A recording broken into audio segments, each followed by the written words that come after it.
Hello students, I'm going to teach you today the first lesson of Flamingo. The name of the lesson is the last lesson, and I hope that you understand each and everything because I will use the simple language in Hindi. Okay, so let's begin our class. आज हम पढ़ेंगे the last lesson. यह hornbill का पहला lesson है और about the author हम देखते हैं। इसके राइटर हैं अल्फोंस डाउडे हैं। इनकी पैदाइश 1840 में हुई थी और 1897 में ये इनका देहांत हुआ था। ये वॉज अ फ्रेंच नॉवलिस्ट, ये फ्रेंच के नॉवल राइटर थे और छोटी स्टोरी भी लिखने वाले थे, लेखक थे छोटी स्टोरी के। The last lesson is set in, last lesson set किया गया था यानी कि लिखा गया था in the days of Franco Prussian war, उन दिनों जब जो है फ्रांस और प्रुशियन में जंग हो रही थी। कब का है ये स्टोरी? ये 1870 से लेकर 1871 के बीच में एक जंग हुई थी फ्रांस और पर्शियन के बीच में, जिसमें फ्रांस जो है हार गया था। देखिए यहाँ पर लिखा है फ्रांस जो है वॉज डिफीटेड बाई प्रोशिया, ये प्रोशिया के जरिए ये हार गया था। लेड बाय द बिस्मर्क, कौन इसको लीडिंग कौन करा था प्रोशिया के फौज को? वो बिस्मर्क थे। बिस्मर्क का पूरा नाम था ओटो वॉन बिस्मर्क। ये जो है ना प्रोमिनेंट जर्मन स्टेट्समैन थे, जर्मन के बहुत बड़े लीडर थे 19वीं सेंचुरी के। इनकी क्या बोलते हैं अगुवाई में और इनकी लीडरशिप में ये जंग इन्होंने जीती थी और फ्रांस को हराया था। Prussian then consisted of what now are the nation of German, Poland and part of Austria. उस वक्त प्रुशिया जो है प्रुशिया में शामिल था। ऐसे बहुत 3 नेशन जो अभी अलग अलग नाम से जाने जाते हैं, ये तीनों एक ही साथ थे पहले, जैसे जर्मन है, पोलैंड है और पार्ट्स ऑफ ऑस्ट्रिया, ये तीनों एक साथ थे और उसका नाम पूरा था प्रुशिया। समझ में आ रही बात? लेकिन अब ये तीनों अलग अलग हो गए हैं। इन दिस स्टोरी, इस स्टोरी में the French district of Alsace, French का जो डिस्ट्रिक्ट है जिसका नाम एल्सेक और लॉरिन है, ये have passed into Prussian hands, ये चला गया था प्रुशिया के हाथ में, यानी कि जर्मन्स के हाथ में चला गया था। फ्रांस के ये दोनों डिस्ट्रिक्ट एल्सेक और लॉरिन जर्मन के हाथ में चला गया था, ये लोग हार चुके थे इसको। अब चलिए read the story to find out, पढ़ते हैं स्टोरी को पता लगाने के लिए। व्हाट इफेक्ट दिस हैड, क्या असर छोड़ा इसने on life of at school, school की ज़िंदगी पर। ठीक है, यानी कि इनका स्कूल पर क्या असर पड़ा, एल्सेक और लॉरिन के स्कूल पर क्या असर पड़ा इनके हारने के बाद। स्टार्ट कर रहा है। Started for school very let that morning, मैं स्कूल के लिए बहुत देर चला उस सुबह को। And was in great dread मन फियर ऑफ स्कोल्डिंग, और डर इस बात की थी कि मुझे डांट पड़ेगी आज।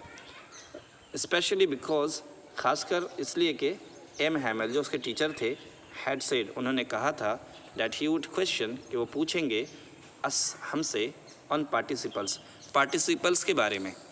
तो इसलिए वो पार्टिसिपल्स के बारे में पूछेंगे, इसलिए वो काफ़ी डर रहा था और वक्त लेट भी हो चुका था। 2 वजह हैं उसके डरने की। वो स्कूल से डर क्यों जा रहा था? स्कूल से वो डर रहा था क्योंकि अभी वो लेट हो गया है, बहुत लेट हुआ है, वेरी लेट है वो आज। और दूसरी बात जो है उसके टीचर ने कहा था कि उससे पूछेंगे क्वेश्चंस पार्टिसिपल्स के बारे में। And I did not know the first word of them about them, मुझे उनका पहले वर्ड का मतलब ही नहीं पता था। ये पार्टिसिपल होता क्या है मुझे कुछ भी नहीं पता था। फॉर अ मोमेंट, कुछ देर तक आई थॉट, मैं सोचता रहा, ऑफ रनिंग अवे, कि मैं भाग जाऊँ, एंड स्पेंडिंग द डे, और गुजारूँ पूरा दिन आउट ऑफ डोर्स, यानी घर से बाहर गुजारूँ, स्कूल ना जाकर कहीं और चला जाऊँ और दिन वहाँ गुजार दूँ।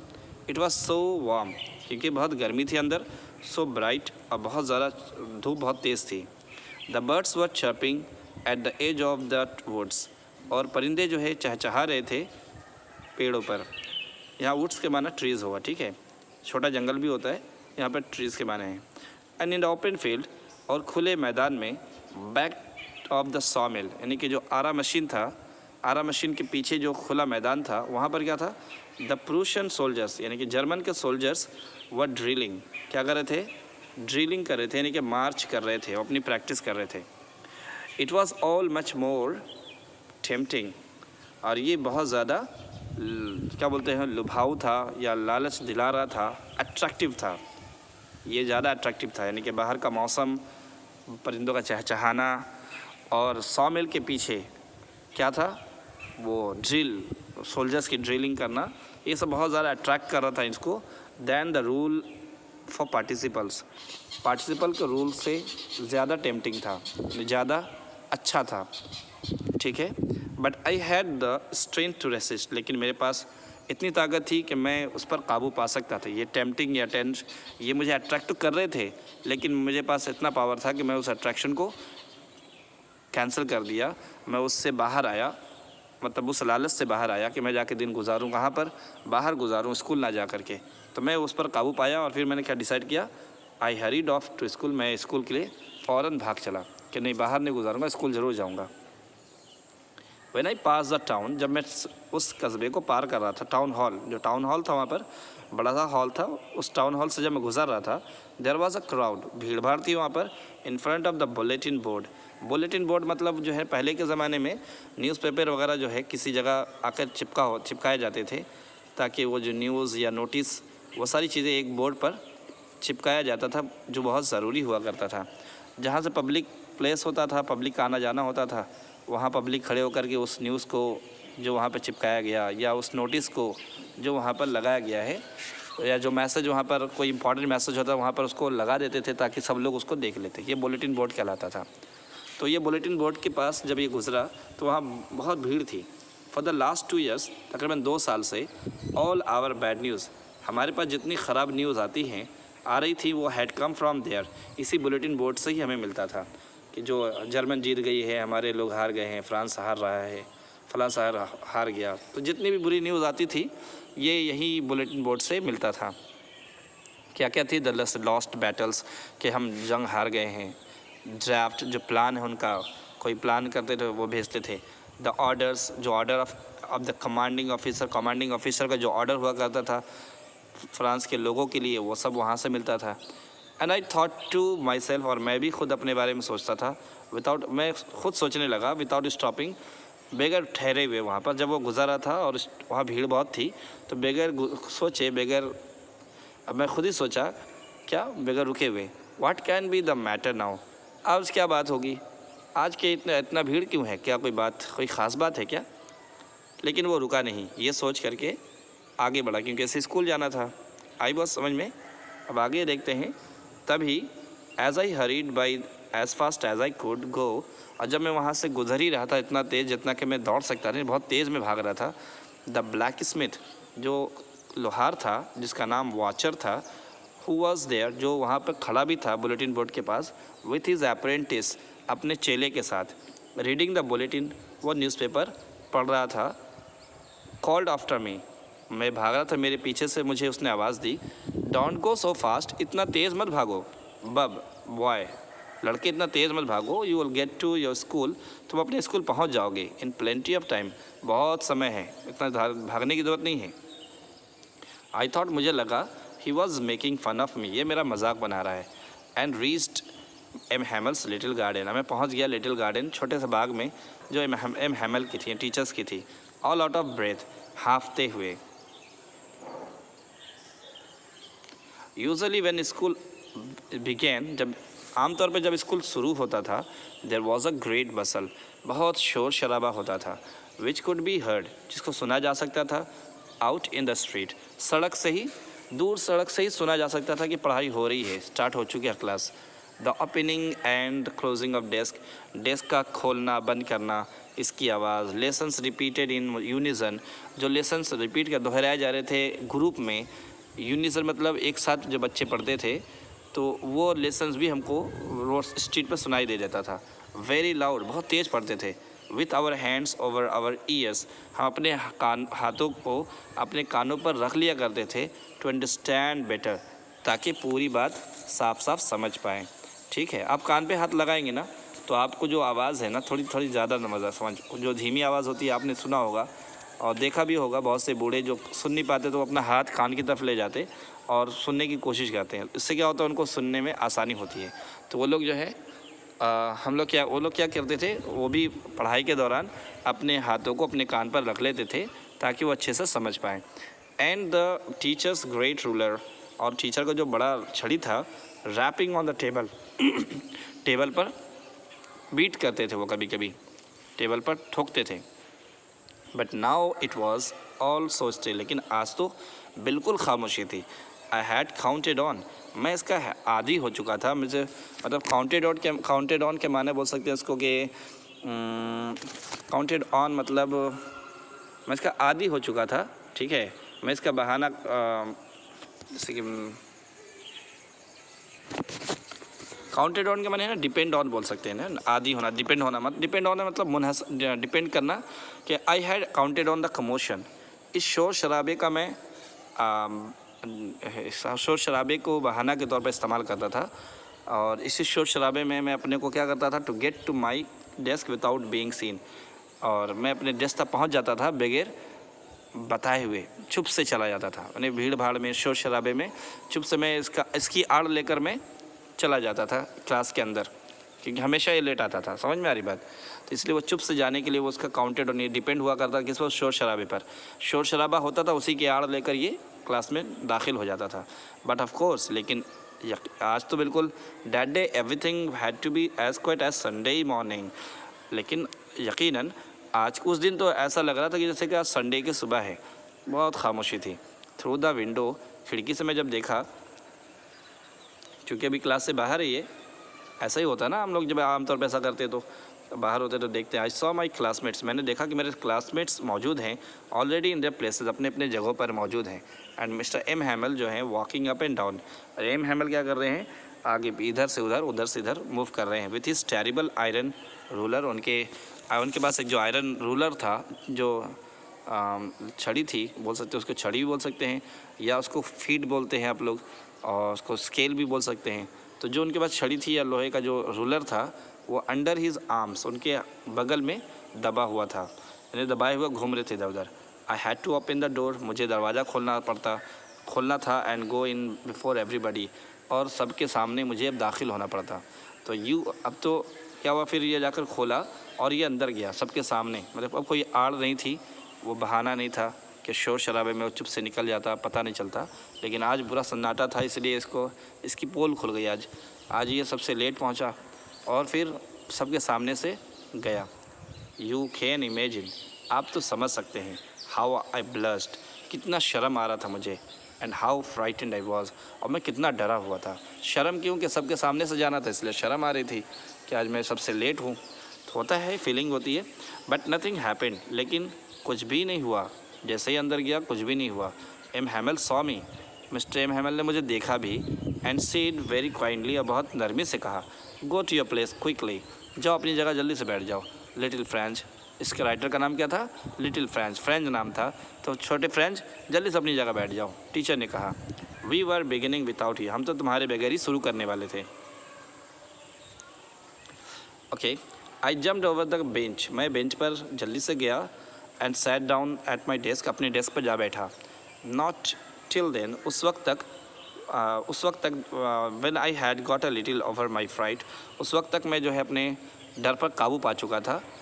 Did I see that our teacher had on his beautiful green coat, जब तक मैं अपने डर पर काबू नहीं पाया, तब तक मैं ये नहीं देख पाया कि मेरे टीचर आज बहुत खूबसूरत कपड़ा, जो ब्यूटीफुल ग्रीन कोट था उनका, वो पहने हुए आज थे। उससे पहले मैंने उसको ध्यान नहीं दिया था, क्यों, डर की वजह से। जब मेरा डर थोड़ा कम हुआ तो मैंने देखा कि मेरे टीचर जो है ब्यूटीफुल ग्रीन कोट पहने हुए हैं, और उनका जो हिज फ्रिल्ड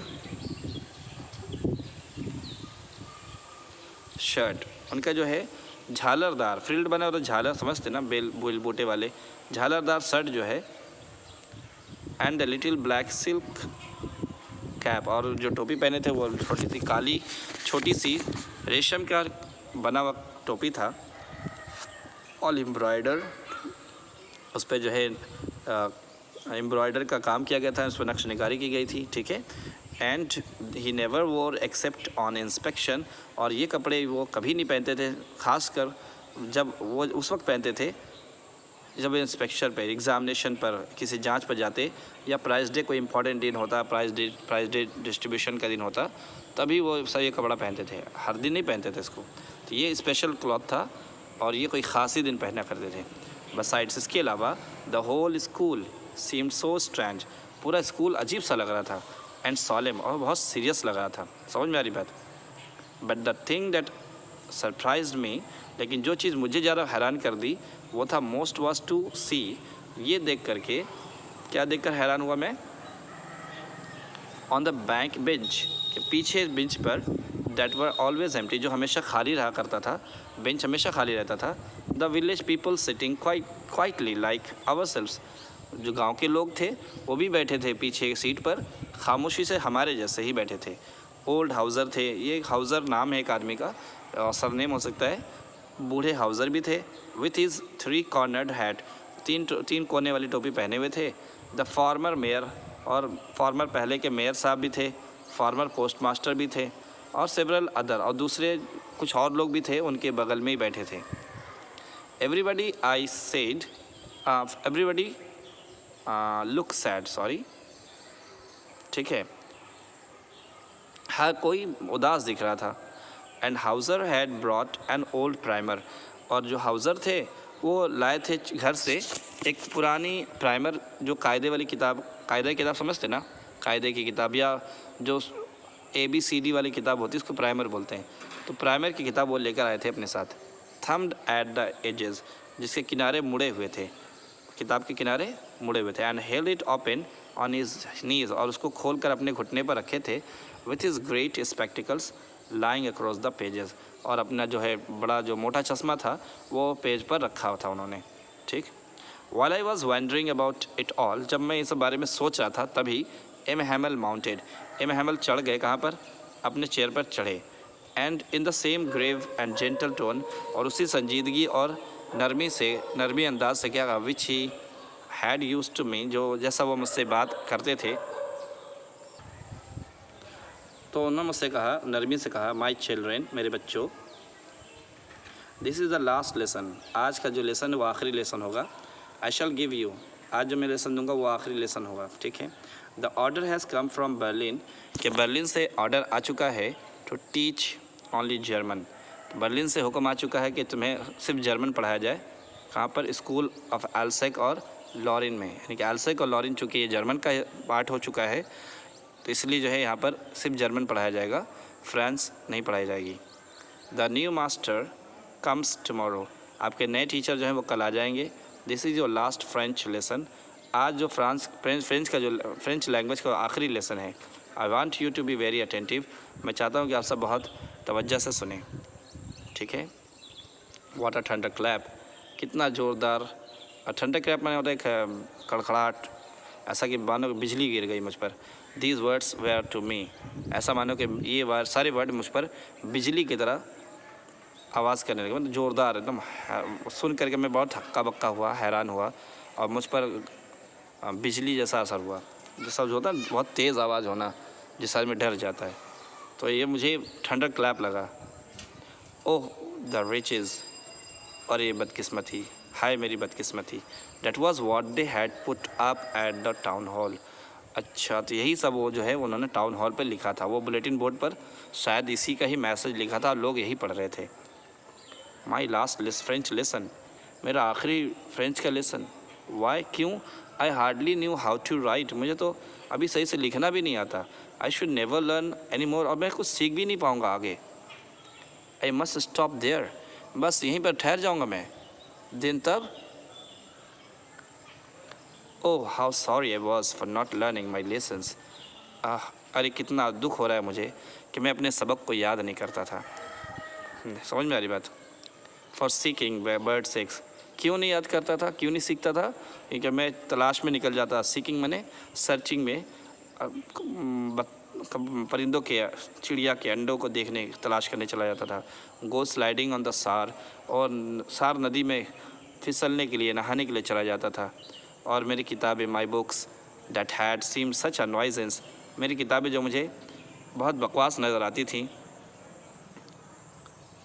है ना, नॉइजेंस बकवास नज़र आती है हमारे लोगों को। थोड़ा देर पहले मुझे वो बहुत अजीब बेकार लगती थी मुझे, सो हैवी, बहुत भारी नज़र आती थी ले जाने और ले आने में। माई ग्रामर, और मेरा ग्रामर तो, and my history of the saints, और मेरी हिस्ट्री की जो सेंट्स यानी हमारे बुज़ुर्गों की कहानियाँ, वेर ओल्ड फ्रेंड्स नाउ, अब क्या हो गई, ये सब मुझे अब मुझे लग रहा है कि मेरे दोस्त हैं, पुराने दोस्त हो गए हैं, जैसे ग्रामर और हिस्ट्री, ये सब मेरे पुराने दोस्त, जो इससे पहले भी कुछ देर पहले मुझे ये बकवास और बहुत भारी लगती थी, अब ये मेरे दोस्त नज़र आने लगे। That I couldn't give up, जिसको मैं अब छोड़ नहीं सकता। आ रही बात समझ में? ऐसा होता है कि उसकी कदर जब होती है ना, किसी के जाने के बाद उसकी कदर होती है, अरे ये तो हम इसको इतना चाहते हैं, पहले कोई कदर नहीं होती, इनके जाने के बाद कदर बढ़ जाती है। ठीक इसी तरह यहाँ पर भी अभी इसकी कोई कदर ना थी उसके सामने, लेकिन ये जब पता चला कि आज आखिरी लेसन है और इसके बाद अभी ये नहीं पढ़ पाएगा, तो उससे उसको अंदर मोहब्बत पैदा हुई, एक लगाव पैदा हुआ। एंड एम हैमिल ट्यू, और एम हैमिल भी, the idea that he was going away, ये ख्याल जो कि वो जा रहे हैं, that I should never see him again, और ये भी कि हम इसको अब दोबारा नहीं मिल सकते, made me forget all about his ruler, मैं बिल्कुल ये सारे ख्यालात मुझे भुला दिए उनके रूलर को लेकर, and how cranky he was, और कितने सनकी ये थे, ये सब चीज़ें मैं भूल गया। लगा कि ये भी बहुत काबिल इज़्ज़त हैं, इनका भी सम्मान मेरे दिल में बढ़ गया कि पुअर मैन बेचारे। It was an honour of his last lesson, इसी आप आज के आखिरी लेसन के सम्मान में, that he had put on his fine Sunday clothes, कि इन्होंने अपना फाइन कपड़ा, उम्दा कपड़ा, संडे क्लॉथ्स पहना है। एंड नाउ आई अंडरस्टूड, और अब मैं समझ चुका हूँ। क्या समझ चुका हूँ? कि वाई द ओल्ड मैन, कि ये बूढ़े लोग क्यों, ऑफ द विलेज, गांव के बूढ़े लोग क्यों बैठे थे, were sitting there in the back of the room, उस रूम के पीछे क्यों आकर बैठे थे, अब मैं समझा। It was because they were sorry too, इसलिए बैठे थे कि उनको भी इसका दुख था, that they had not gone to school more, और कि वो लोग अब स्कूल भी, कभी लोग स्कूल नहीं गए उसका भी दुख था, और ये भी कि अब ये जो टीचर हैं जा रहे हैं, इसका भी उनको दुख था। It was their way of thanking our master for his 40 years of faithful service, ये उनका तरीका था कि हमारे मास्टर का वो शुक्रिया अदा करें, है ना, जो उन्होंने 40 साल तक बहुत वफ़ादारी से अपनी खिदमत अंजाम दी है, अपना काम किया है। And showing of their respect for the country, और वो अपना रिस्पेक्ट दिखा रहे थे, ये बूढ़े लोग अपना शो कर रहे थे रिस्पेक्ट, सम्मान देश के लिए भी, दैट वाज देयर्स नो मोर, जो अब उनका नहीं रहा। While I was thinking of all this, जबकि मैं उस वक्त इस सारी बातें सोच रहा था, I heard my name called, मैंने सुना कि मेरा नाम पुकारा जा रहा है। It was my turn to recite, अब मेरा वक्त आ चुका था कि मैं पढ़ूँ। What would I not have given to be able to say that dreadful rule for the participle all through, क्या होगा अगर मैंने पार्टिसिपल का रूल नहीं बताया तो क्या होगा, वो डरावना रूल, ड्रेडफुल माने फेयरफुल रूल, पार्टिसिपल का अगर नहीं बताया तो क्या होगा, वेरी लाउड, तेज़ में, एंड साफ नहीं बता दिया तो क्या होगा, एंड विदाउट एनी मिस्टेक, और बगैर मिस्टेक के फिर क्या होगा, ठीक है। But I got mixed up on the first words, लेकिन जब मैं बोलना शुरू किया तो पहली वर्ड में मैं कंफ्यूज हो गया। एंड स्टूड देयर, और खड़ा रहा शांत, holding on to my desk, अपने डेस्क को पकड़े हुए, माई हार्ट बीटिंग, मेरा दिल धड़क रहा था, and not daring to look up, और अब देखने की, उनको ऊपर देखने की हिम्मत और साहस नहीं थी मेरे अंदर। आई हर्ड एम हैमिल से टू मी, मैंने सुना कि एम हैमिल मुझसे कह रहे थे, I want scold you little French, मैं तुम्हें डांटूंगा नहीं छोटे French, you must feel bad enough, तुम्हें भी बुरा लग रहा होगा। शी हाउ इट इज़, देखो क्या हो गया है। Every day we have said to our self, हर दिन हम अपने से कहा करते थे, वाह I have plenty of time, अरे छोड़ो बहुत वक्त है, ये हम कहा करते थे अपने से। आई लर्न इट टुमारो, कल सीख लेंगे। And now you see where we have come out, अब देखो कि हम कहाँ पहुँच चुके हैं। Ah that's the great trouble, अरे ये तो बहुत ज़्यादा दुख की बात हुई विद एल्सक के साथ, वाकई ये बहुत दुख वाली बात है, बहुत मुसीबत की घड़ी है। She puts of learning till tomorrow, ये हमेशा जो है सीखने को कल पर टालता रहा कि कल सीख लेंगे। देखो एल्सक का क्या बना, ठीक है, एल्सक मतलब ये पूरा district. Now those fellows out there will have right to say to you, अब जो लोग बाहर हैं, बाहर के जो लोग हैं, या जो लोग बाहर हैं जो स्कूल नहीं आते हैं, वो उनको अब अधिकार होगा पूछने का, तुमसे कहने का, how is it you pretend to be Frenchman, हाँ ये क्या, तुम तो दिखावा करते थे फ्रेंच मैन बनने का, and you can neither speak no write your own language, और फिर भी तुम ना बोल सकते हो ना ही लिख सकते हो अपनी भाषा, अपनी ज़ुबान, अपनी भाषा भी नहीं लिख सकते, ना अपनी भाषा बोल सकते, कैसे फ्रेंचमैन हो तुम लोग? ये उनको बोलने का अधिकार होगा अब। But you are not the worst, लेकिन तुम ही गुनाहगार नहीं हो। पुअर लिटिल फ्रेंच, तुम ही सबसे गुनाहगार नहीं हो, है ना। We have all great deal to reproach our self with, हम सब खुद भी इसमें, हम लोग भी शामिल हैं, हम लोग अपने को भी ब्लेम कर रहे हैं। हम इस ब्लेम से बाहर नहीं हैं। हम तुम्हें दोषी नहीं देंगे, दोषी नहीं ठहराएंगे, बल्कि हम खुद को भी दोषी ठहराते हैं। Your parents were not anxious enough to have you learn, तुम्हारे वालिदैन माता पिता भी जो है ज़्यादा फिक्रमंद नहीं थे तुम्हारी पढ़ाई को लेकर। They prefer to put you to work on a farm, वो चाहते थे कि तुम खेत में जाके काम करो, और एट द मिल्स, या कारखाने में जाके काम करो, so as to have a little more money, ताकि तुम कुछ पैसे ज़्यादा कमाओ। एंड आई, और मैं खुद भी, I have been blamed also, मैं खुद भी अपने को इसका दोषी ठहराता हूँ, इल्ज़ाम लेता हूँ। हैव आई नॉट ऑफन, क्या मैंने नहीं कहा अक्सर, सेंट यू वाटर, क्या मैंने अक्सर नहीं भेजा, सेंट यू, तुम्हें नहीं भेजा, टू वाटर माई फ्लावर्स, कि जाओ मेरे फूलों को पानी दे दो, instead of learning your lessons, तुम्हारे लेसन को पढ़ाने के बजाय मैं तुमसे कहता था कि जाओ मेरे फूलों को पानी दे दो। And when I wanted to go fishing, और जब मैं मछली पकड़ने जाना चाहता था, did I not just give you a holiday, क्या मैंने तुम्हें छुट्टी ना दी उसके लिए। Then from one thing to another, तब एक बात से दूसरी बात, कई बातें उन्होंने की, सब बात बताई। एमहेमल वेंट ऑन कहते गए, to talk of the French language, French language के बारे में बहुत सारी बात उन्होंने कही। सेइंग डैट, और कहा, it was the most beautiful, और ये भी कहा कि ये सबसे, देखिए फ्रेंच का नक्शा है, फ्रेंच का लॉरिन, और अब इसमें खोजेंगे कहाँ है लॉरिन और एल्सेक, तो आपको मालूम हो जाएगा इसमें कहाँ कौन सा है। आगे देखते हम लोग लेसन पे आते हैं, ठीक है। फ्रेंच लैंग्वेज के बारे में उन्होंने बताया कि सबसे दुनिया में सबसे खूबसूरत भाषा है in the world, the clearest, सबसे साफ़ सुथरा, द मोस्ट लॉजिकल, और सबसे मोस्ट लॉजिकल मतलब होता है रीज़नेबल, नहीं जिसके अंदर कुछ ना कुछ लॉजिक हो। तो ये सब खूबियाँ फ्रेंच लैंग्वेज के अंदर थी। That we must guard it among us, जिसे हमें हिफाजत करनी चाहिए थी, है ना, हमें इसकी हिफाजत करनी चाहिए आपस में। एंड नेवर फॉरगेट इट, और इसको भूलना नहीं चाहिए।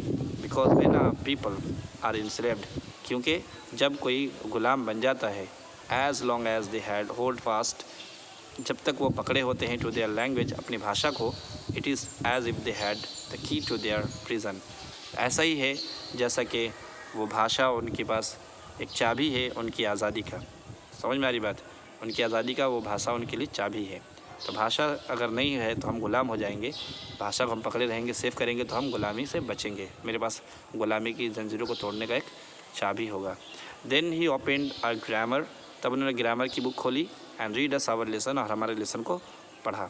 आई was amazed to see how well I understood it, और मैं हैरान था ये देखकर कि कितना अच्छे से मैं समझ पा रहा हूँ।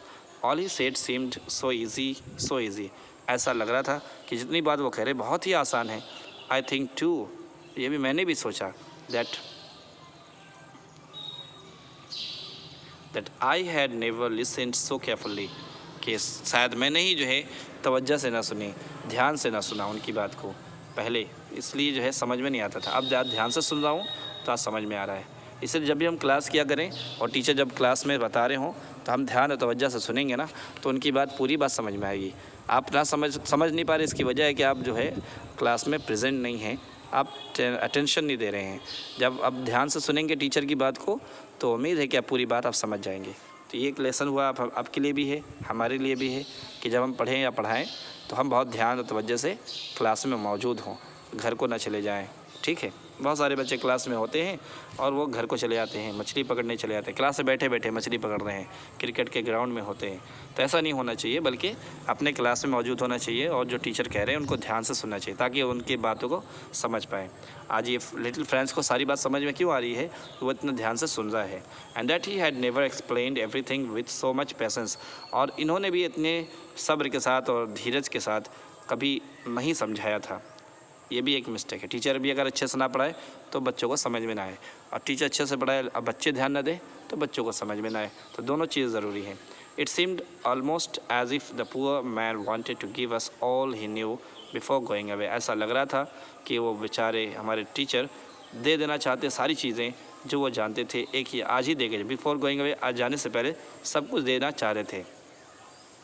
And to put it all into our heads, और वो चाहते थे कि सब चीज़ हमारे दिमाग में घुस जाए एट वन स्ट्रोक, एक ही झटके में सब दिमाग में घुस जाए, ठीक है। आफ्टर द ग्रामर के बाद we had a lesson in writing, हमने राइटिंग में हमारा लेसन हुआ, राइटिंग का लेसन था, हमने लिखना शुरू किया। That day M Hamel had new copies for us, उस दिन जो है एम हैमल ने हमारे लिए नई कॉपियाँ लाई थी, और रिटन इन अ ब्यूटीफुल, उस पर लिखा था बहुत ही खूबसूरत हाथों से, राउंड हैंड्स, गोल गोल हाथों से, यानी कि खूबसूरत हैंड राइटिंग में लिखा था फ्रांस एल्सेक, और यही हमें लिखना था। They look like little flags floating everywhere, ऐसा लग रहा था कि ये छोटे छोटे फ्लैग हैं फ्रांस और एल्सेक के, जो हर डेस्क पर लहरा रहे हैं। इन द स्कूल रूम लहरा रहे हैं। Hung from the rod at the top of our desk के टॉप से ऐसा लग रहा है कि हर वो पूरा झंडा लहरा रहा है। You ought to have seen how everyone, आपको देखना चाहिए था, देखते हैं। You ought to have seen, आपको देखना चाहिए था, how everyone set to work, कि हर कोई कितना जल्दी काम पर लग गया, and how quiet it was, और कितना सन्नाटा था उस पूरे क्लास में। The only sound was the scratching of the pens over the paper, एक आवाज़ आ रही थी, वो पेन के पेपर पर चलने की आवाज़ आ रही थी। वंस सम बीटल्स फ्लू इन, एक बार तो कुछ भंवरे भी अंदर आ गए थे, but nobody paid any attention to them, लेकिन कोई भी उन पर ध्यान तवज्जो नहीं दिया। Not even the littlest one, छोटे बच्चे भी उस पर तवज्जो नहीं दिए। Who worked right on tracing their fish hooks, जो काम किया करते थे अपने वो खींच बनाने में, फ़िश हुक यानी कि फ़िश जो आप जानते हैं ना, कटिया बोलते हैं उसको, जिसमें मछली फंसती है, वो लोहे वाला जो हुक होता है, वो जब आप उसको डिज़ाइन बनाते पेंट करते हैं, ऐसा वो बच्चे इतना बिजी होते थे, जब ऐसे बिजी हैं जैसे कि वो अपना फिश हुक बनाते थे, as if that was French, ऐसा ही था बिल्कुल जब वो फ्रेंच को लिख रहे थे, फ्रेंच में लिख रहे थे, आज भी बिल्कुल वैसे ही बिजी थे। On the roof of the pigeon could very low, और छत पर कबूतर जो है अपनी आवाज़ निकाल रहे थे, कू कर रहे थे, ठीक है, बहुत धीमी आवाज़ से। And I thought to myself, और मैं खुद अपने से सोचने लगा, will they make them sing in German even the pigeons, क्या वो जर्मन में पिजन्स को भी सिखा देंगे जर्मन में गाना। समझ में आ रही बात? तो ये मतलब इसका असर जो हो क्या कबूतरों जानवरों पे ही पड़ सकता है? तो ऐसा नहीं होता, जानवरों पे किसी भाषा का असर नहीं पड़ता। तो खैर, when ever I looked up, और जब मैं कभी ऊपर देखता, फ्रॉम माई राइटिंग, लिखते वक्त, I saw Mister M Hamel sitting motionless in his chair, मैं देखता कि मिस्टर एम हैमल जो हैं बगैर हरकत किए अपने बेंच में चेयर में बैठे हैं, अनगेजिंग, घूर रहे हैं, फर्स्ट एट वन थिंग, कुछ देर तक एक चीज़ को, देन एट अनदर, तब कुछ फिर दूसरी तरफ देखते और देखते ही रहते, फिर उसके बाद कहीं और देखते फिर देखते ही रहते। And as if he wanted to fix in his mind just how everything looked in that little school room, ऐसा लग रहा था कि वो हर चीज़ अपने दिमाग में कॉपी करके ले जाना चाह रहे थे, कि जैसा स्कूल में कैसा दिख रहा है, सब चीज़ अपने दिमाग में स्टोर कर रहे थे, फैंसी ख्यालों में। For 40 years he had been there in the same place, और 40 साल तक ये एक ही जगह पे थे, विथ हिज गार्डन आउटसाइड, उनका बागीचा स्कूल के बाहर था, and window outside the window, खिड़की के बाहर, and his class in front of them, in front of एवन का क्लास उनके सामने था। 40 साल से एक ही जगह बैठे थे और एक ही जगह पढ़ा रहे थे। जस्ट लाइक दैट, ठीक इसी तरह, only the desk and benches had been worn smooth, सिर्फ डेस्क और बेंच की जो है स्मूथनेस ही ख़त्म हुई थी, बाकी सब ठीक ठाक था। द वॉलनट, 40 साल के अंदर डेस्क और बेंच के जो ऊपर की जो चिकनाहट थी वो ख़त्म हुई थी। वॉर्न आउट मतलब होता है ख़त्म होना, ठीक, घिस जाना। तो द वॉलनट ट्री यानी कि अखरोट का जो पेड़ था इन द गार्डन, बागीचे में, वे टॉलर, वो बड़े हो चुके थे। And the hop wine that he had planted, और जो हॉप की जो वाइन थी, लताएँ थी, बेलें थी, जो उन्होंने लगाया था, himself twined about the Windows to the roof, वो एक दूसरे में मिक्सअप हो चुके थे, उलझ चुके थे और ये खिड़की से होकर छत पर जा चुके थे वो लताएँ, ठीक है। How it must have broken his heart, ये सब देख कर उनका दिल कितना टूट रहा होगा। टू लीव इट ऑल, जब वे छोड़ रहे हैं तो। पुअर मैन, बेचारे। To hear his sister moving about in the room above, और रूम में देखा आवाज़ आ रही थी उनकी बहन जब मूव कर रही थी अपने कमरे में। पैकिंग किस लिए मूव कर, पैकिंग देयर ट्रंक्स, अपने जब बड़ा सा बक्सा जो पैक कर रही थी। For they must leave the country next day, क्योंकि वो लोग कल जो है कंट्री छोड़कर जाने वाले थे। But he had the courage to hear every lesson, लेकिन इनके पास इतनी साहस थी कि वह हर लेसन को सुनना चाहते थे। टू द वेरी लास्ट, आखिर तक। आफ्टर द राइटिंग ख़त्म होने के बाद we had a lesson in history, हमने हिस्ट्री पढ़ा, हिस्ट्री का लेसन पढ़ा। And then the babies chanted their ba be B बो बू, और जो छोटे बच्चे थे फिर उन्होंने भी जो पढ़ा बा बेबी, उनका जो है उसको बोलते हैं 12 खड़ी बोलते हैं हिंदी में, तो ये जो है उन्होंने पढ़ाई की। Down there at the back of the room के पीछे जो टीचर, जो बूढ़े लोग बैठे थे, old Hauser had put on his spectacles, वो ओल्ड हाउज़र जो है अपने चश्मे को पहने। एंड होल्डिंग हिज प्राइमर, और अपना जो कायदे की जो कॉपी थी, किताब थी, यानी कि बच्चों वाली ABCD वाली जो किताब थी, वो उठाए अपने दोनों हाथ में और स्पेलिंग कर रहे थे द लेटर्स विद देम, उन बच्चों के साथ वो भी स्पेलिंग कर रहे थे। You could see that he too was crying, और आप देख सकते थे कि वो भी रो रहे थे, ओल्ड हाउज़र भी रो रहे थे। हिज वॉइस ट्रेम्बल्ड, उनकी आवाज़ काँप रही थी विद इमोशंस, जज्बात और फीलिंग के साथ। And it was so funny to hear him that we all wanted to laugh and cry, और जब वो पढ़ रहे थे ऐसा हमें दिल करता था, मतलब बहुत फ़नी अंदाज में वो पढ़ रहे थे, तो जब हम सुनते थे हमें हंसी भी आती थी और हमें रोना भी आता था। How well I remember it, अरे एक एक्सप्रेशन है, कितने अच्छे से मुझे याद है। दैट लास्ट लेसन, मेरा आखिरी लेसन मुझे अच्छे से याद है। ऑल एट वंस, अचानक। The church clock struck 12, church की घड़ी 12 पर बजी। देन द एंजलस, फिर प्रेयर का टाइम हो गया। एट द सेम मोमेंट, तभी the trumpets of the Prussians, वो बुगल जो बजा प्रुशियन सोल्जर का भी, प्रुशियन जो है, एट द सेम मोमेंट, उसी वक्त, the trumpets of the Prussian soldier का भी बुगल बजा। रिटर्निंग फ्रॉम ड्रिल, जो अपने ड्रिल से, अपने प्रैक्टिस से वापस आने लगे। साउंडेड अंडर आवर विंडोज़, जिसकी आवाज़ें हमारे खिड़की तक पहुंची। M Hamel stood up, M Hamel खड़े हुए। वेरी पैल, बहुत ज़्यादा चेहरे पर जो है फीके रंग पड़ गए, मैंने चेहरा फक पड़ गया, फीका पड़ गया। इन इस चेयर, अपने चेयर में खड़े हुए। I never saw him look so tall, और मैंने उनको इतना लंबा नहीं से देखा था कभी, ठीक है। माई फ्रेंड्स, मेरे दोस्तों, सेड ही, उन्होंने कहा। आई बट समथिंग चॉक्ड हिम, लेकिन ऐसा लग रहा था कि कोई चीज़ उनके गले में, गला उनका जो है चॉक हो गया, ब्लॉक हो चुका है, बोल नहीं पा रहे, यानी he could not go on, और वो बोल नहीं पा रहे थे। Then he turn to the blackboard, तब वो मुड़े ब्लैक बोर्ड की तरफ।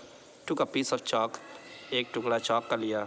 And bearing on with all his might, और फिर उस पर लिखा पूरी ताकत के साथ। He wrote as large as he could, और इतना बड़ा लिखा जितना वो बड़ा लिख सकते थे। विव ला फ्रांस, सो लिखा टीचर ने, विव ला फ्रांस। विव ला फ्रांस मतलब होता है लॉन्ग लिव फ्रांस, फ्रांस अमर रहे।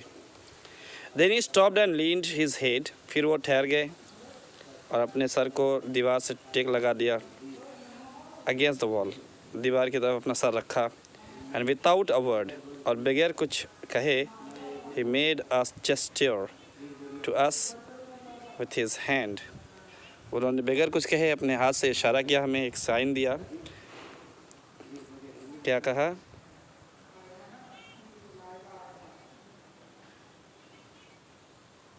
स्कूल इज़ डिसमिस्ड, स्कूल ख़त्म हुआ। यू मे गो, आप जा सकते हैं। सो आई होप कि आपको इस लेसन समझ में आ गया। बहुत इंपॉर्टेंट लेसन था, अच्छा मैसेज था इसमें। You try to complete the understanding the text and talking about the text, ठीक है। इसको आप बनाएं, खुद से करें। अब तो सब कुछ बनाने, अब सब कुछ आपके पास है, लेसन समझ में आ गया। आप इसको ट्राई करें। और मटेरियल के लिए भी आप अगर चाहें तो मटेरियल चाहेंगे इसके आंसर तो मैं भेज सकता हूँ, आप मेरे पास कमेंट में भेजें, अपना नंबर दें तो मैं इसको भेज सकता हूँ। ठीक है, see again next time in next video.